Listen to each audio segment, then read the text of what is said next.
Bonjour et bienvenue dans cette nouvelle vidéo. Après quasiment 3 mois d'absence, c'est le moment de faire justement le bilan depuis la dernière vidéo.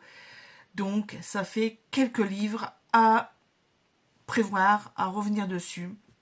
Si vous ne connaissez pas cette chaîne, moi c'est Claudine alias La Perleuse 62.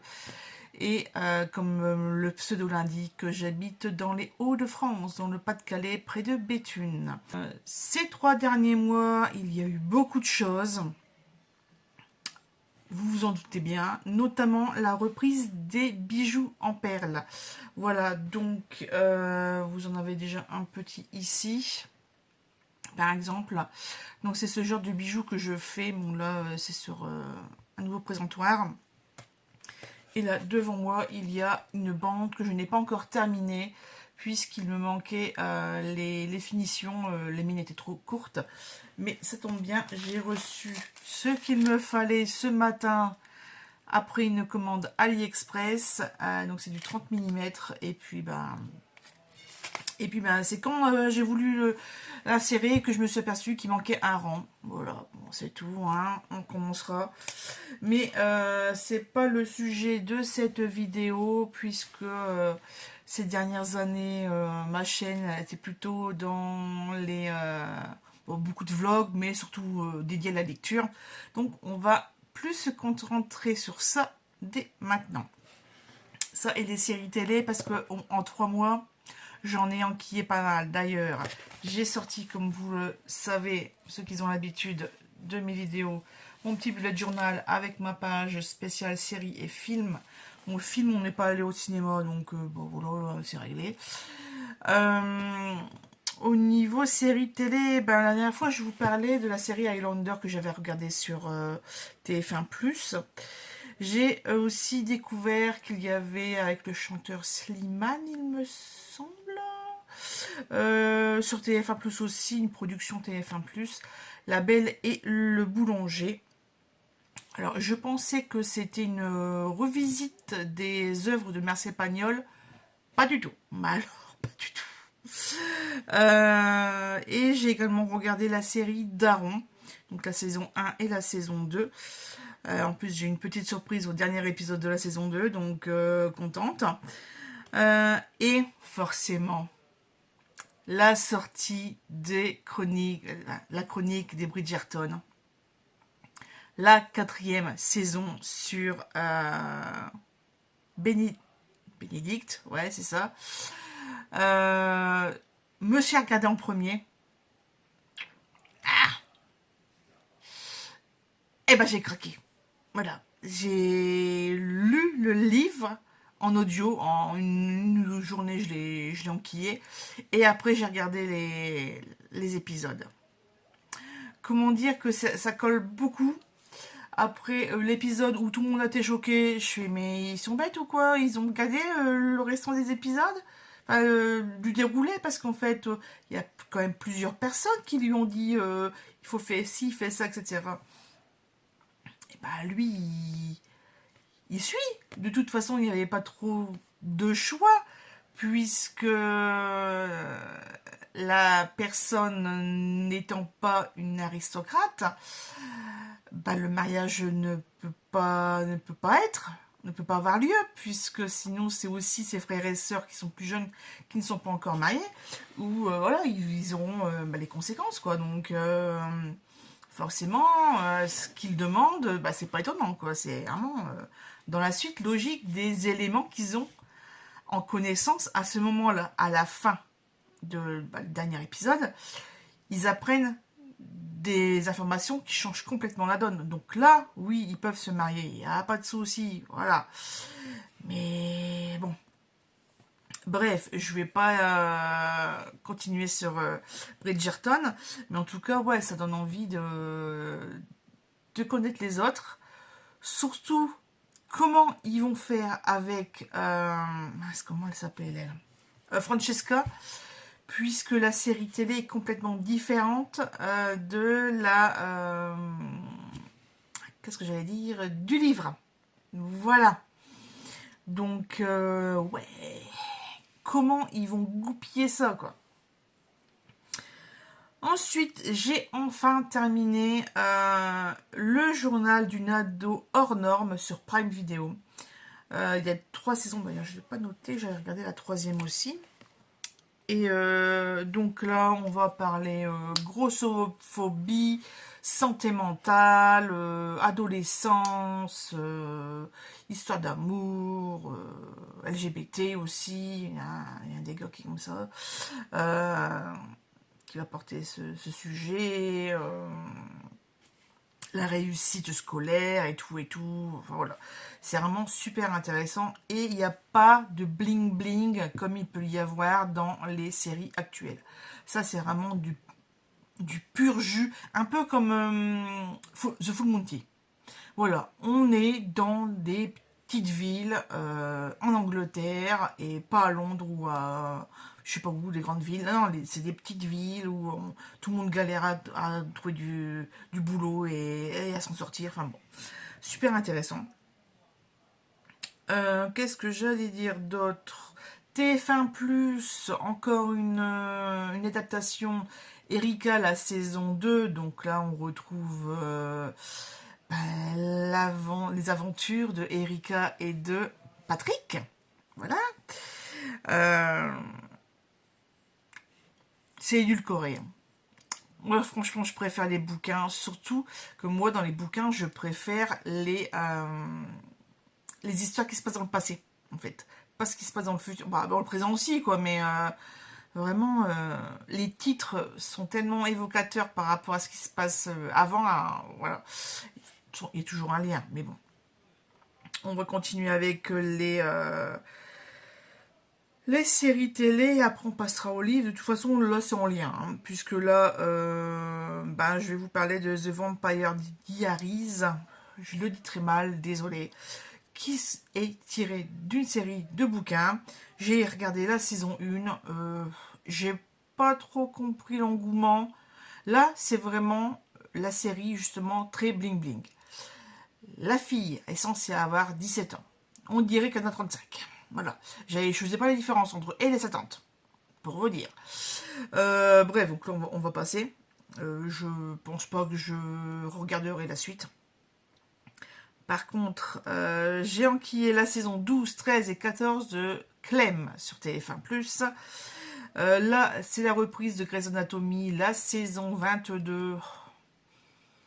C'est vraiment plus la même dynamique que les premières saisons. Mais bon, c'est tout, c'est comme ça. C'est comme ça. Nouvelle génération. Et là, j'ai remis le nez dans la saison 8 de Outlander. J'ai freiné des cas de fer. Je vois des publications partout. Facebook, Instagram, YouTube. J'en ai un petit peu à la casquette. Et je suis... Puis merde. Et de toute façon, c'est une adaptation.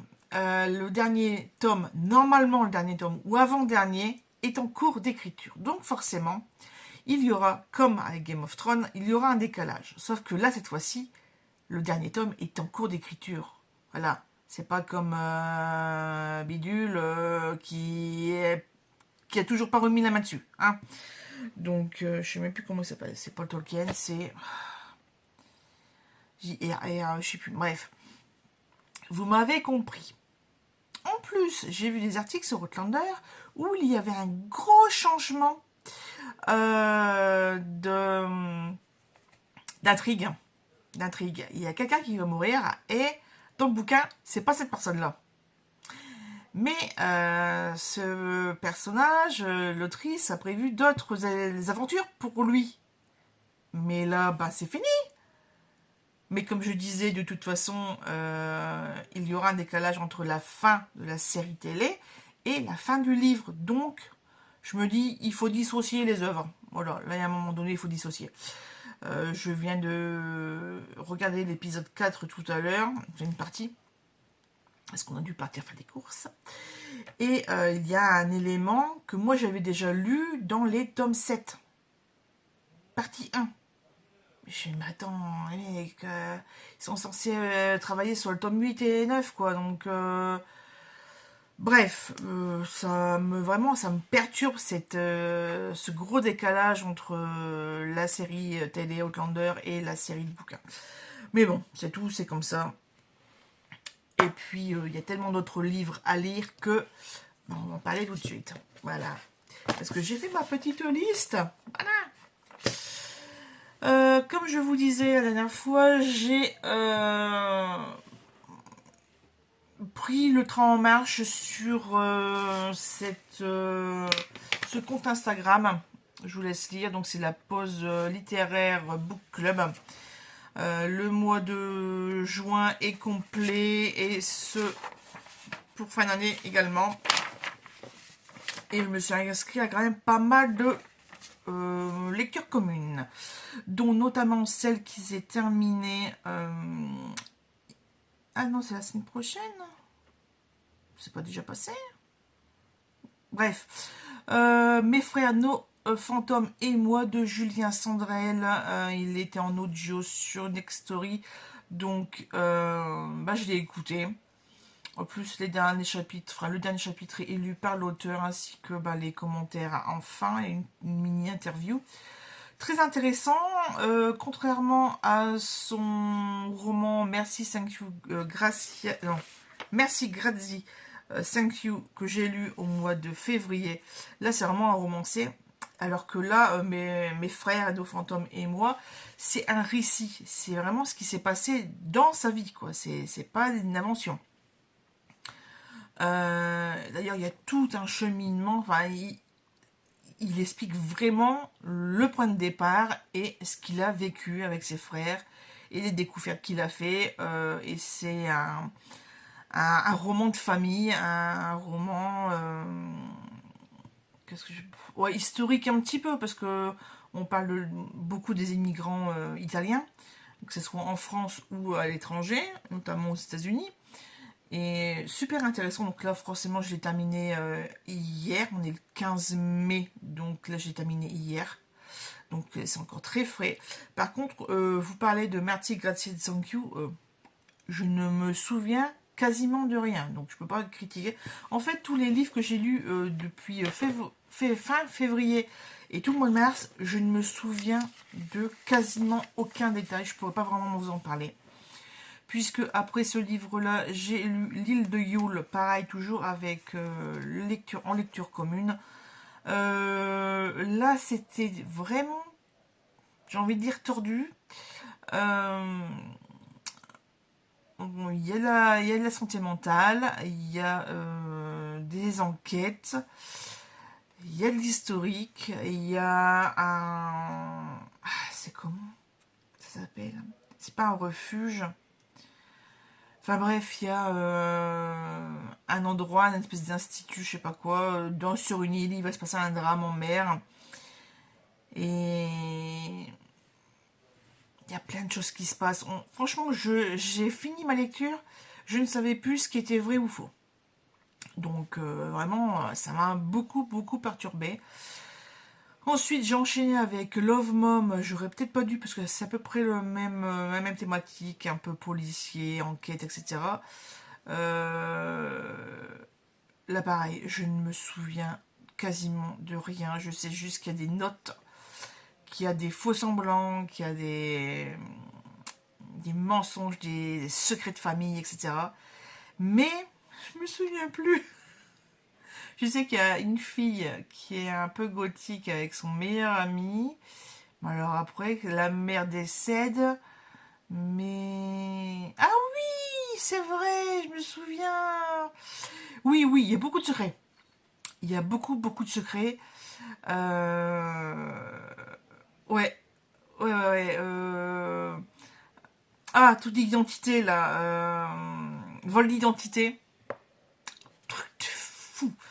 Enfin, ouais, je m'en souviens. Vraiment, celui-ci, il m'a marqué. Donc j'ai voulu, après ça, lire un truc un peu plus tranquille. Ça l'était pas non plus. Ils appellent ça l'amour. Alors, féminicide, violence conjugale et tout le bordel. C'était pas du tout le truc qu'il fallait lire. Reconstruction, pareil, santé mentale et tout. Oh là là là là. Légèreté, avec Bridgerton Tom Cess. Voilà. Donc là, j'ai repris l'histoire de Francesca. C'est ça. Et c'est de là que j'ai dit, non, non, c'est pas possible, mais comment ils vont faire avec la série télé, quoi. C'est possible. Donc là, c'est léger, on part dans l'amour, les belles robes, l'exil aussi, parce que Francesca, son mari, il habitait en Écosse, donc tout ne se passe pas à Londres. Ensuite, j'ai lu le Burnout de Sophie Kinsella. Ah là, ça c'était très drôle. Je pensais pas du tout que ça allait partir de ça. Je pensais vraiment que ça allait vraiment parler de santé mentale. Ça en parle, mais d'un ton léger, etc. Il y a des rebondissements. Enfin voilà, il y a un level up comme des américaines. Et c'était très drôle. Et puis cette histoire d'hôtel en déclin qu'elle fait pour donner un goût, etc. Enfin, c'était vraiment bien.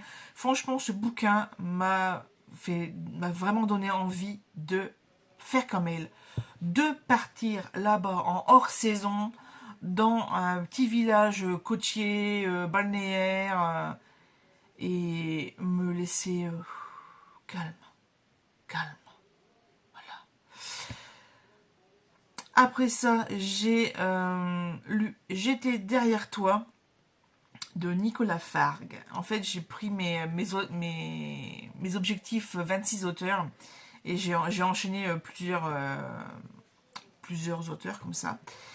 Et ce livre, je l'ai depuis, mais alors des années et des années. Et, euh, et le préquel, enfin, tout ce que j'en avais lu, ça n'a rien à voir avec le reste du bouquin. Voilà.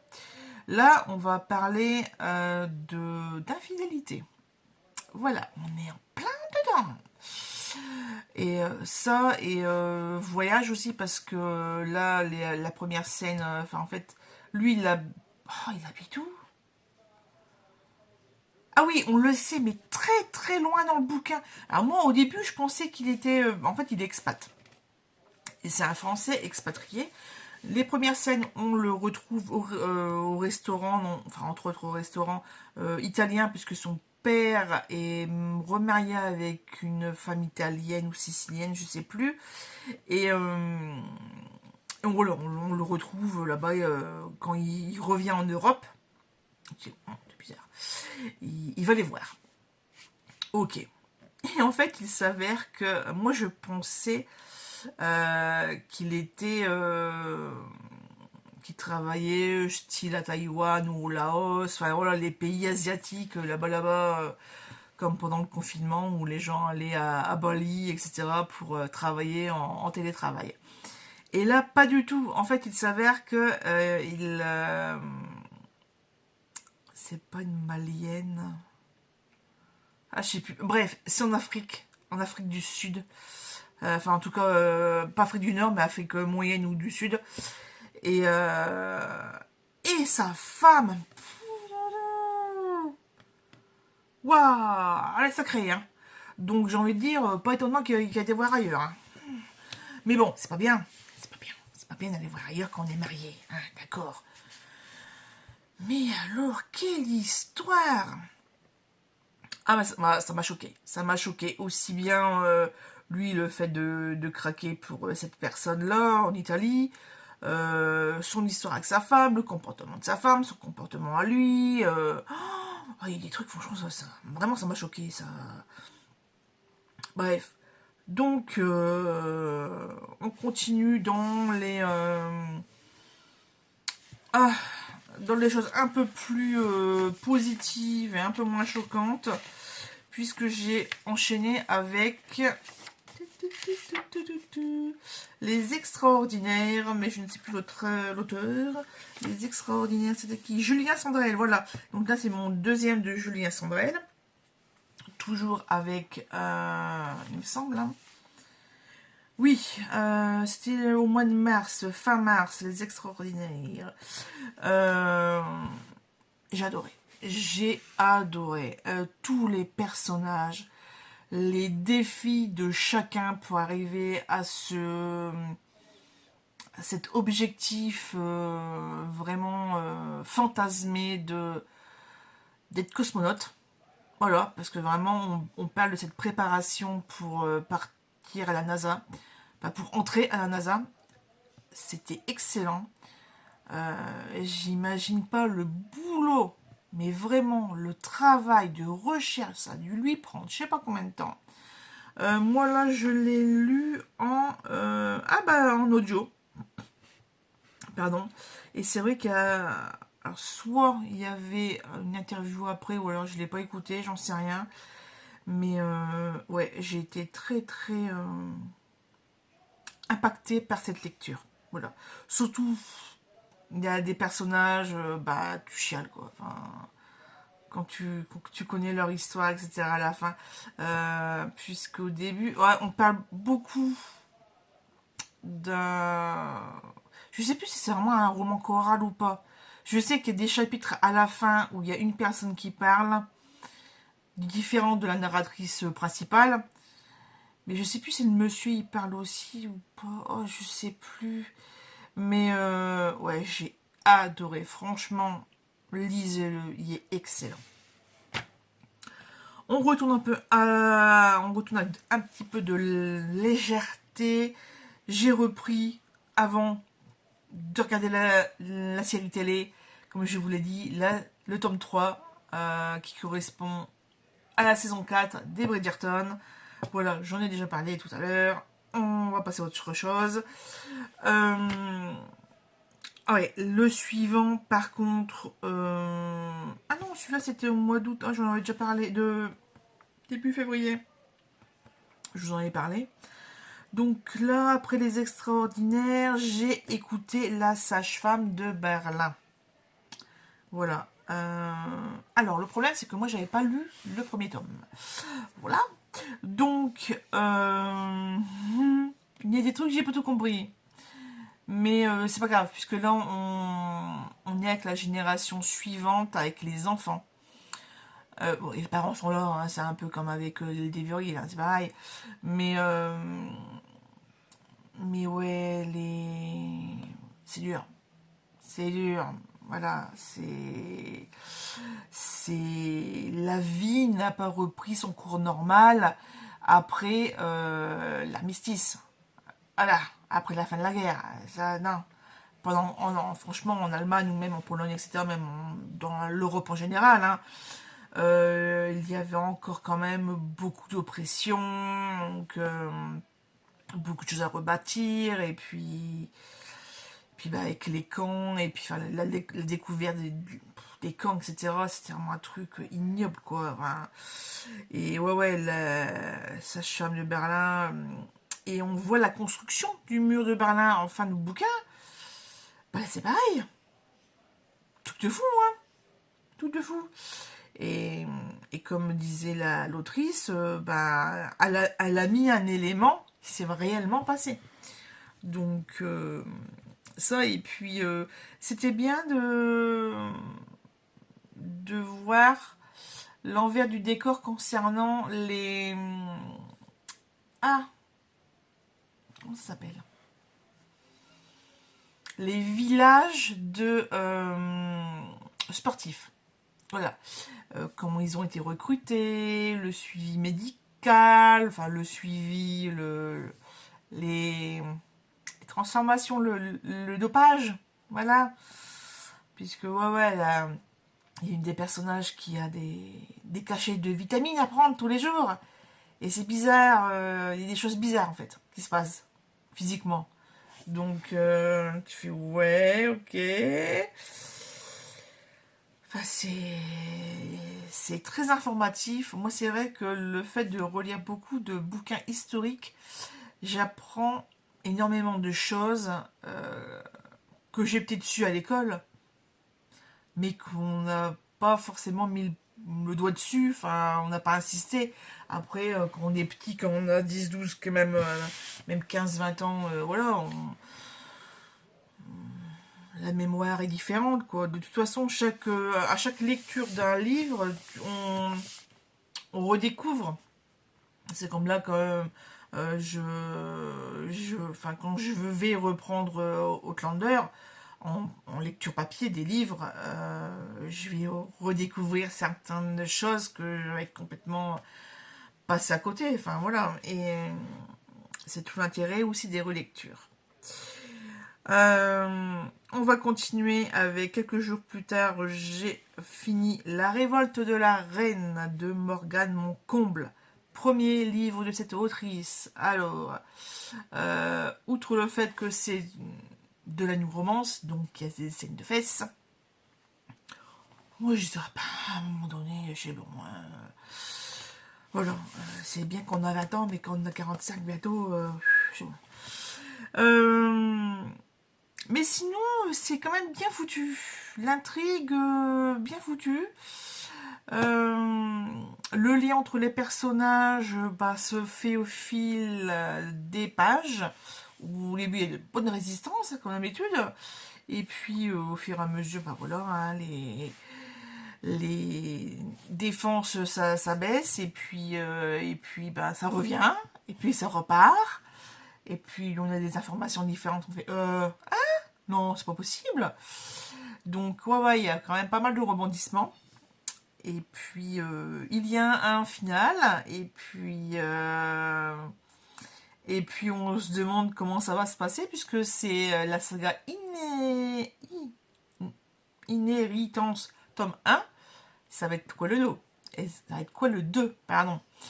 Est-ce qu'on va suivre la reine et son roi, puisqu'on sait ce qui se passe à la fin? Alors, sachant que c'est de l'historique, mais c'est inspiré de faits historiques, hein. C'est pas la réalité, hein. Donc attention, ça reste quand même beaucoup fictionnel. C'est juste le cadre, hein. La reine à Versailles et tout, la reine et le roi, c'est le cadre, c'est pas les faits réels, hein. Je préfère préciser parce qu'il y a peut-être des personnes qui seraient surprises du contenu. Tu vois, attends, c'est pas ça du tout. Bah oui. Euh, voilà, donc vraiment, on se demandait si le tome 2 sera sur ces personnages principaux-là ou sur d'autres, je ne sais pas. On verra, ou bien plus tard, bref. On continue avec la superbe lecture de Serena Giuliano. Mais elle, plus je la lis, plus je l'adore. Solare. Alors, comment j'ai chialé. Mais alors, d'une force. Puisqu'on va suivre, je ne sais plus son prénom, mais elle est CPE dans un collège, on l'apprend plus tard. En tout cas, dès les premières pages, on comprend que cette personne-là, le personnage principal, ne va pas bien, mais alors du tout, de chez du tout. Et elle est même étonnée, en fait elle se rend pas compte. C'est son médecin qui lui dit, vous faites un burn-out, voilà, surmenage, voilà. Et elle s'est pas sentie couler, mais elle n'arrive plus à se lever, elle ne mange plus, elle est en pilote automatique pour certaines choses. Et il y a sa meilleure copine qui, je ne sais pas, désolée pour les prénoms, ça fait un mois que je l'ai lu, mais plus que ça, puisque je l'ai terminé le 11 avril, donc ça fait un peu plus d'un mois. Et forcément, j'ai oublié les prénoms. Mais en tout cas, il y a sa meilleure pote qui est, sa meilleure amie qui a sa sœur, je crois, un truc comme ça, quelqu'un de sa famille, qui fait des espèces de retraites spirituelles, yoga, je sais pas quoi, bref. Et en Sicile. Donc, on part de France, on arrive en Sicile, et puis là, on redécouvre un nouveau coin d'Italie, et c'est ça qu'on adore avec elle. Alors d'ailleurs, justement, Serena Giuliano a été beaucoup mentionnée dans le dernier livre que j'ai lu là hier, je vous parlais tout à l'heure, mes frères, nos fantômes et moi, de Julien Sandrel. En fait, ils sont amis, donc elle lui a donné quand même pas mal de petits tips, etc. pour aller en Italie, les choses à voir à Naples, hein, puisqu'elle est napolitaine. Et ouais. Donc là, beaucoup de choses en Italie en ce moment, puisque j'ai déjà lu quelque chose comme ça, il me semble. Ah bah non, je l'ai pas lu. Ah bah c'est mon premier de l'année, j'ai l'impression, de Serena Giuliano. Ouais, après c'était Santa Montefiore, donc c'est carrément autre chose. Et puis sinon, En Angleterre. Oui, non, l'autre livre qui se passait en Italie, c'était La porteuse de lettres de Francesca Giannone, qui est très très bien également. D'ailleurs, il y a À nous demain, c'est son nouveau titre qui est sorti il y a quelques jours, quelques semaines. Et sur le groupe de lecteurs communes, il y en a qui l'ont lu, donc bah, c'est cool quoi. Moi, pas encore. On va attendre un à la fois. Et surtout, ouais, pour un autre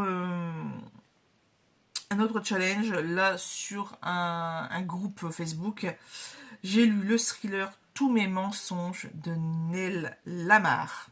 Mais alors, une pépite ce truc. J'avais pas vu le méchant arriver. Il y a des trucs qui m'avaient interpellé, mais je l'avais pas vu arriver. Voilà. Et ouais, la claque à la fin. Excellent. Excellente lecture. Encore une autre lecture excellente. Alors pareil, j'ai pas encore lu de livre d'elle, c'est le premier, il me semble, de Fanny Flagg. Toute la ville en parle. Et là, au début, je suis, qu'est-ce que c'est que ce truc? On est en 1800, je sais plus combien, à la conquête de l'Ouest, hein, ça se passe aux États-Unis, je ne sais plus dans quelle région, mais c'est un monsieur qui va faire appel au mariage arrangé avec des gens euh, des pays nordiques. Je ne sais plus si c'est Finlande, Suède ou Norvège, je me gourre tout le temps. Bref.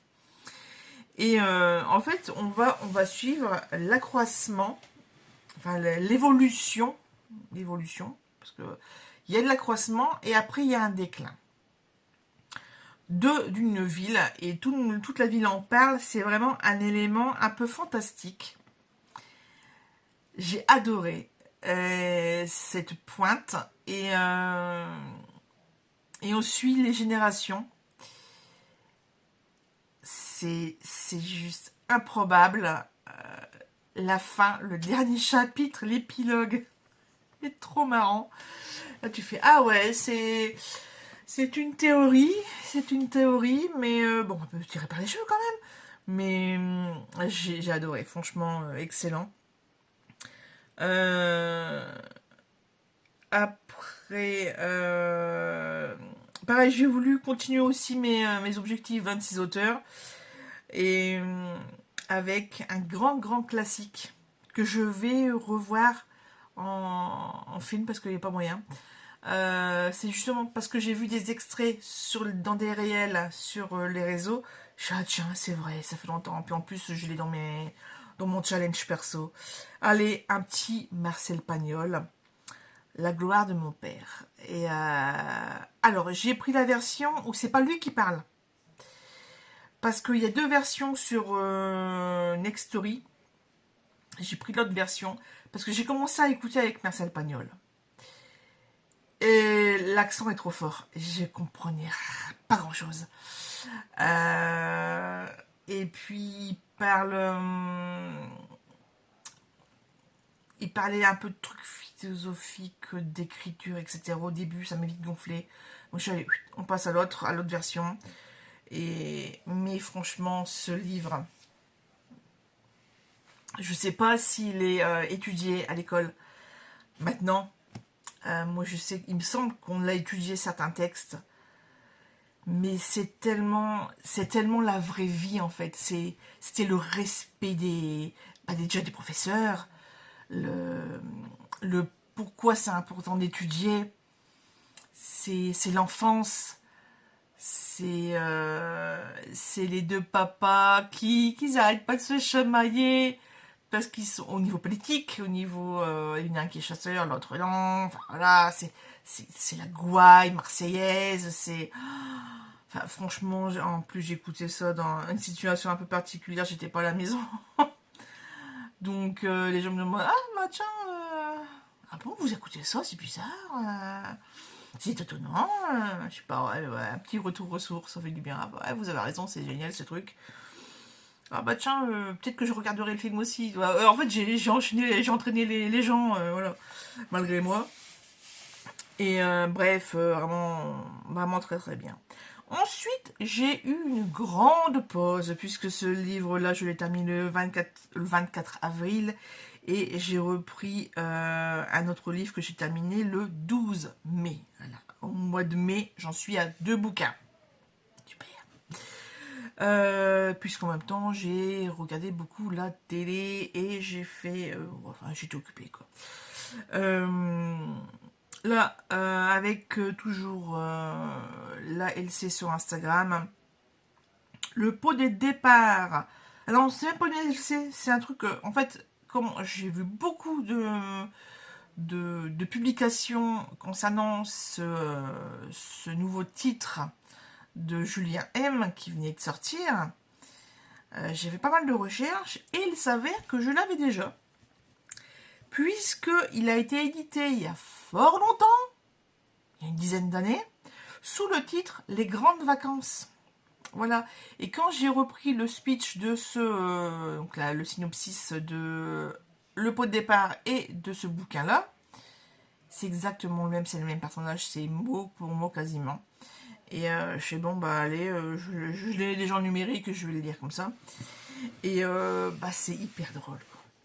C'est hyper drôle et la fin, pareil, on voudrait tous dire ça à la fin. Voilà, le fameux discours de toute façon, t'es plus dans la boîte, donc tu peux enfin lâcher les vérités. Voilà, tu peux enfin lâcher des bombes et puis se bien d'accord. J'ai envie de dire. Non, franchement, c'était excellent. Euh, mais bon, ça m'a fait penser à mon père qui a eu l'intelligence de, enfin, et aussi euh, la chance d'avoir des loisirs en plus de son boulot, voilà. Parce que là, dans le personnage principal, bah, le boulot, c'est toute sa vie, quoi. Donc, il est à la maison, il bosse ses couilles, il regarde la télé, il regarde le foot, il va chercher son petit kawa, son petit journal au bureau de tabac où il parle avec un de ses anciens collègues qui a mal tourné, euh, un divorce, où il a trompé sa femme, je sais pas quoi, donc quoi, elle est partie. Il il s'est fait virer de son boulot, enfin voilà, la mauvaise pente. Et, euh, et puis il y a ce fameux séminaire pour pas apprivoiser, mais voilà, enfin, prendre avec des pincettes désolé, je cherche mes mots. Se préparer à un nouveau statut social, à une nouvelle vie, une nouvelle organisation, enfin un nouveau quotidien. Et c'est vrai que cette diversité de personnages, bah, c'est un peu la diversité de la vie, c'est une partie de la diversité de la vie réelle, quoi. Et c'était tellement drôle, c'était drôle.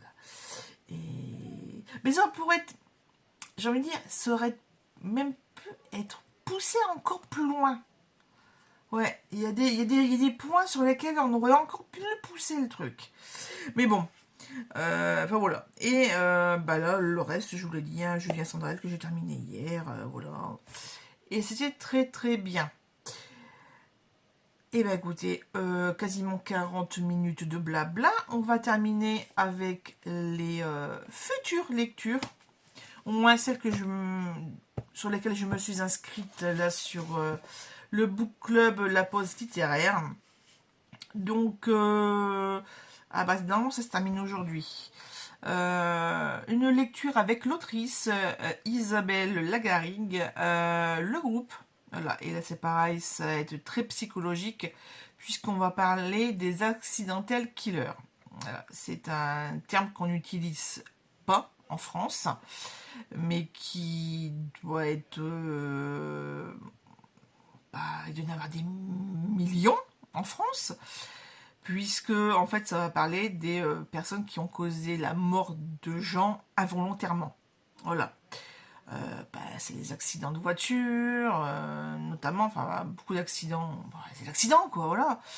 Mais qui ne sont pas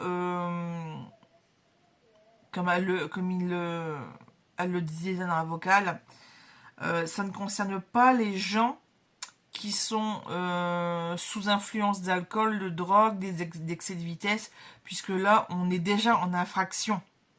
On n'est pas dans un truc normal.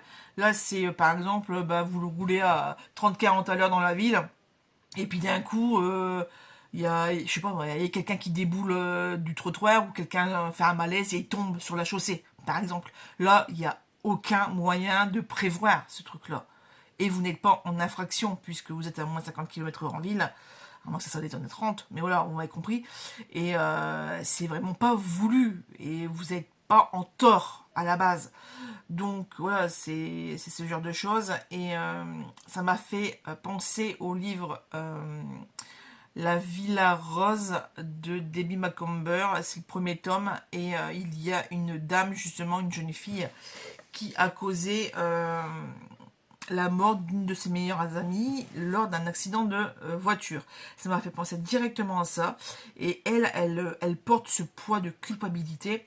Et à la fin, en fait, elle voulait pas revenir pour le mariage de son frère parce que justement, elle pensait depuis toutes ces années que bah, elle serait pas la bienvenue, que tout le monde l'accuse bah, de la mort de cette personne, sa meilleure amie, et que bah, c'est elle-même la première victime, puisqu'elle n'arrête pas d'y penser. Et donc, ouais, je me demande bien ce que va donner le groupe. En tout cas, j'ai vu un avis de Séverine Nantais. Il est bien ce livre, là, tout à l'heure dans ses stories sur Facebook, il me semble. Donc, ouais, c'est un livre qui il faut que je commence, mais il me fait un peu peur. Voilà, c'est vraiment un très très psychologique avec les douleurs humaines, etc. Ça va être dur, je pense. Ensuite, normalement, à partir de lundi, je dois, ou dimanche 17, je me suis inscrite à la lecture de Danser sur les volcans de Laure Manel. Il faudrait que je lise aussi, bon, je me suis pas inscrite, à 100 de Johanna Gustafsson, mais comme j'ai pas l'humour, bah voilà, voilà. Je me suis inscrite pour le journal du Wedding Planner de Sophie Jomain. Qu'est-ce qu'on peut le voir aussi ce bouquin, surtout qu'il a un truc qui sent olfactif là. Donc là, on en parle beaucoup. Ensuite, pour fin juin, Les femmes du France, je ne sais plus l'auteur. Et là, après, c'est plus sur la fin d'année. Alors, Le secret des agabantes, non. Revoir Palerme, je ne sais pas, j'ai pas noté l'auteur. Les hirondelles ne font pas le printemps. Et si le temps m'était compté, je ne sais même plus l'auteur. Mademoiselle Papillon, là, ça fait un moment que je voulais le lire. C'est un livre qui date un petit peu. Pareil, La fille qui prenait les armes, mais là je me suis pas inscrit parce que bon, c'est en septembre. Il y a le livre Ici où je me suis inscrite. Hollywoodland, je l'ai déjà lu. Très très bien ce bouquin. Je l'ai lu l'an dernier. Et puis ensuite, Une bonne épouse au mois de novembre. Et La gardienne des livres interdits qui est prévue pour le mois de décembre. Mais de toute façon, j'aurai le temps de vous en reparler, puisqu'il va sûrement y avoir de nouvelles propositions, de nouvelles inscriptions, enfin bref.